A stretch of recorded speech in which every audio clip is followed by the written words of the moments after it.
జగన్మోహన్ రెడ్డి చాలా కీలకంగా అంటే ఒక పార్టీ నాయకుడు ఇంత ఘోరంగా ఓడిపోయిన తర్వాత కూడా అంత ఫాస్ట్గా బ్యాక్ వచ్చేసి మళ్ళీ కార్యకర్తలు ఉండాలి, జనాల మధ్యలో ఉండాలని చెప్పేసి దిశానిర్దేశం చేయడం, గ్రౌండ్ లెవెల్ నుంచి పార్టీని అంతా కూడా స్ట్రెంథన్ చేసుకుంటూ ఉంటాము. నేను వైసీపీ పార్టీ ప్లీనరీ నిర్వహిద్దాం, మనం మళ్ళీ కార్యకర్తలకు అండగా పాదయాత్ర చేద్దామని చెప్పేసి ఇలా అన్ని ఒక్కొక్కటి స్టెప్ బ్యాక్ చేసుకుంటూ వస్తున్నారు. ఎలా చూడాలి దీన్ని?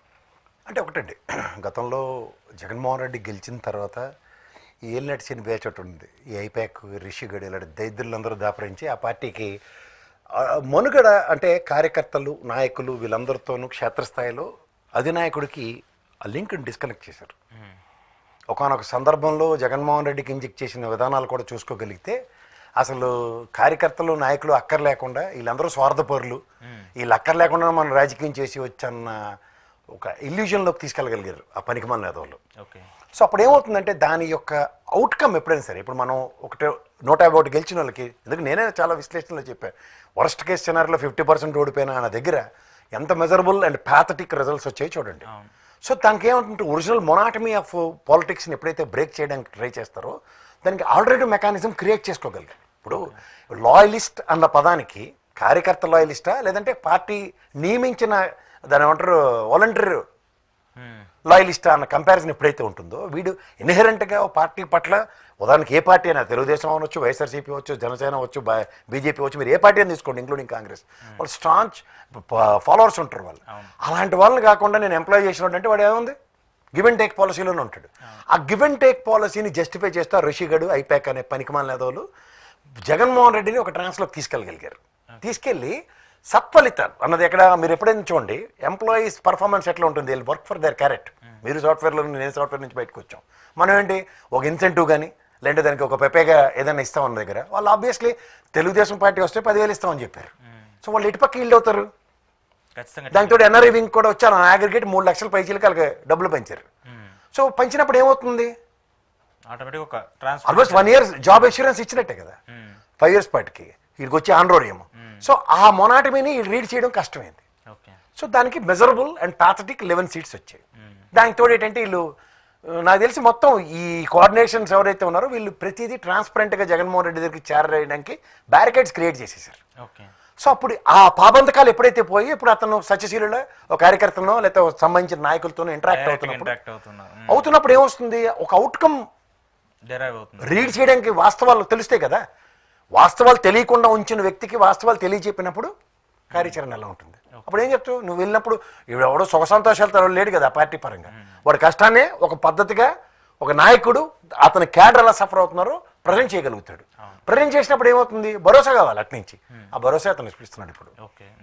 So this will definitely take to the next level. ఇప్పుడు ఏమవుతుంది, క్షేత్రస్థాయిలో పునర్నిర్మాణానికి, అంటే సాధారణంగా పునర్నిర్మాణం అంటే ఉన్నదానికి రీవ్యాంప్ చేయడానికి నేను ఉన్నానన్న భరోసా ఇవ్వాలి ఆయనకి. కార్యకర్తలు ఈసారి నేను కార్యకర్తలనే దృష్టిలో పెట్టుకుంటాను. ఎందుకు మన జన్మభూమి కమిటీల వల్ల మనం ఓడిపోయాం మన దగ్గర, అక్కడి నుంచి వాళ్ళు హౌ దే ఓన్డ్ లోకేష్ గారి పాదయాత్ర రూపంలోనో లేకపోతే మిగిలినది ఏమైనా చెప్పండి, they started owning the team. దానికి తోడు మహానాడికి కూడా స్వచ్ఛందంగా తరలి వచ్చిన తెలుగుదేశం శ్రేణులు గమనించండి. సో ఓన్ చేసుకోవడం అనేది ఎప్పుడైతే నాయకుడు అధినాయకుడి దగ్గర నుంచి వస్తుందో ఆబ్వియస్లీ రీవ్యాంప్ అవుతారు.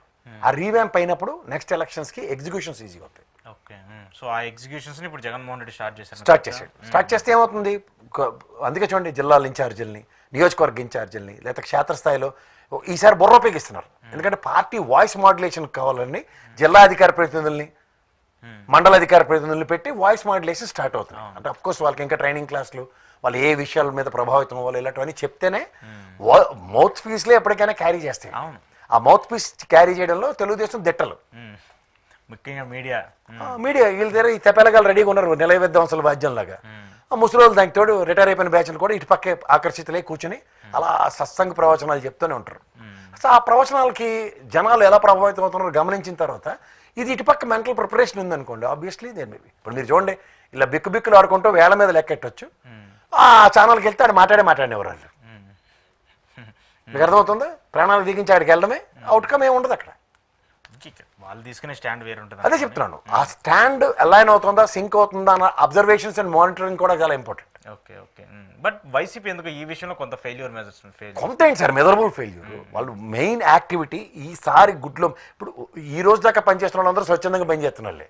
ఎవరైనా వాళ్ళు ఎంటర్టైన్ చేసి ఇప్పుడు మేము చూడండి ఎంత తిట్లు తినుకుంటాం, మాకేట ఆనందం. అంటే అట్లీస్ట్ కంపారిజన్ చేయగలుగుతున్నాం. దానికేమో వాడు మాకు ఎవడు రంగులో వేసేస్తున్నాడు, మాకు అది వేరే సంగతి. కానీ ఇన్ జనరల్ చెప్తున్నాను, ఒక ఇష్యూని ఇష్యూ బేసిస్లో డీల్ చేయడం ఒక ఆర్ట్,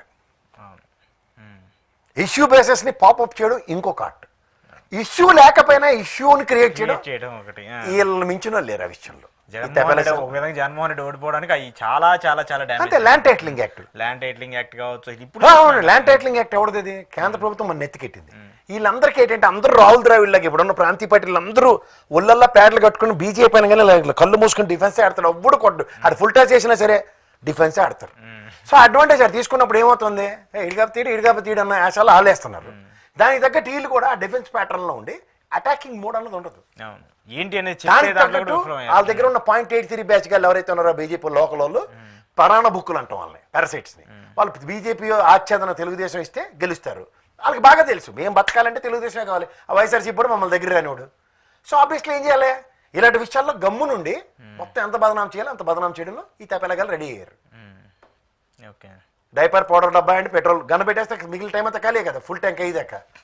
సర్లేండి, వాళ్ళ గురించి ఎందుకు కాదు. నేను అంటుంది ఏంటంటే వాళ్ళు ప్రాపర్గా ఇంజెక్ట్ చేయగలిగారు, వీళ్ళు కానీ అట్లీస్ట్ డిఫెండ్ చేసుకోవడంలో కూడా ఫెయిల్ అవుతూ వచ్చారు. చేసిన పని చెప్పుకోవడం రాదు.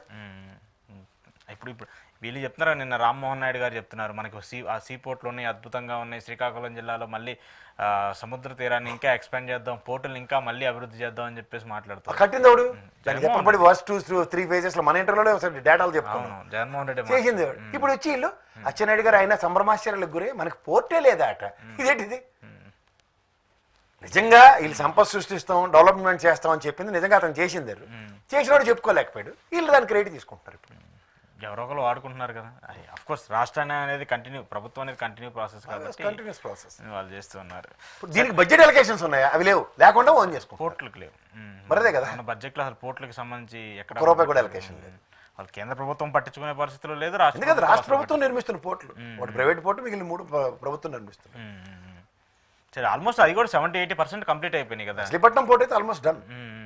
సో ఇక కొన్ని మినిమం ఫండ్స్ పెడితే అవి కూడా కంప్లీట్ అవుతాయి. అట్లీస్ట్ అలా అయినా చేసి వీళ్ళు పేరన్నా పెట్టుకున్నా కూడా ప్రజలకు ఎంతో కొంత తర్వాత చూసుకోవచ్చు కదా. ముందు పేరు పెట్టుకోండి ముందే. ఫస్ట్ రామారావు గారు పేరు పెట్టేస్తారు కదా, పెట్టేసి ముందు పని చేయండి. ఎవరు కాదన్నా, ఎవరు ప్రజలకి కొంచెం ఎక్కడ ఇంపోర్ట్స్ ఎక్స్పోర్ట్స్ జరుగుతూ ఉంటే వాళ్ళకి వాణిజ్యం కదా సార్, ఎంత ట్రేడింగ్ అవుతుంది.